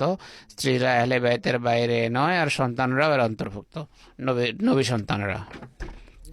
ইন্নাহু হামিদুম মাজিদ, ফালাম্মা যাহাবান ইব্রাহিম আর রাও ওয়াজাতুল বুশরা ইউজাদিলুনা ফি কওমি লূত ইন্না ইব্রাহিম আলা হালিমুন আওয়াহু মুনীব। ইব্রাহিমের ভয় যখন কেটে যায়, ইতিপূর্বে ভীতিতে লিপ্ত ছিলেন যে জানি না কেমন মানুষ, খাবারও খাচ্ছে না, এটি শত্রুতার লক্ষণও হয়ে থাকে, কিন্তু তারা ফেরেশতা ছিল। তিনি ভাবছিলেন যে কোনো অশুভ সংবাদ নিয়ে এসেছেন। যখন জানতে পারে যে শুভ সংবাদ, কিন্তু লূতের জাতির উপর আযাব আসতে যাচ্ছিল, এই কারণে তিনি বিতর্ক আরম্ভ করেন। না হলে আওয়াহ মনে খুবই সহানুভূতিশীল এবং কোমল হৃদয়ের অধিকারী ছিলেন ইব্রাহিম, কোমলমতি ছিলেন, মানব জাতির প্রতি গভীর সহানুভূতি রাখতেন। এখানে ঝগড়ার অর্থ এই নয় যে অসম্মানজনক কোনো কথা বলছেন, বরং সীমাহীন দয়া এবং সমবেদনা ছিল ইব্রাহিমের ব্যক্তিসত্তার স্বতন্ত্র বৈশিষ্ট্য। তিনি এই কথা বলা আরম্ভ করেন, হে আল্লাহ, মাফ করে দাও, তুমি ক্ষমাশীল। এ ছিল ইব্রাহিম সংক্রান্ত ঘটনা, যার সম্পর্কে আমি বলেছিলাম যে 3টি পৃথক পৃথক আয়াত রয়েছে, যা আপনাদের সামনে উপস্থাপন করব এর আলোকে। প্রথম আয়াতের দিকে যদি ফিরে যান, তাহলে সেখানে বাশশারনাকা বিল হক রয়েছে, সেখানে বাশশারনাকা বিল ইসহাক নেই। ইসহাকের কথা তার স্ত্রীর ক্ষেত্রে দেখা যায়, যেখানে আছে। ইব্রাহিমের ইসমাইল সংক্রান্ত শুভ সংবাদে এমনটি দেখা যায় না, দাঁড়িয়ে স্ত্রীও কথা বলেন না, আর প্রতিবাদের কথাও নেই। আর রহমত থেকে নিরাশ হওয়ার যে প্রথম উল্লেখ রয়েছে তা এখানেই ঘটেছে, যা প্রথম ঘটনায়, যা থেকে বোঝা যায় যে দ্বিতীয়বার যখন ফেরেশতা আসে ইব্রাহিম তখন প্রশ্ন উঠাননি, কেননা সেই ঘটনা ঘটে গিয়েছিল। তাই যে স্ত্রীর সন্তান লাভ হতে যাচ্ছিল তারই প্রশ্ন উত্থাপন কথা ছিল, তিনি উঠিয়েছেন। বাকি পরে ইনশাআল্লাহ। আসসালামু আলাইকুম।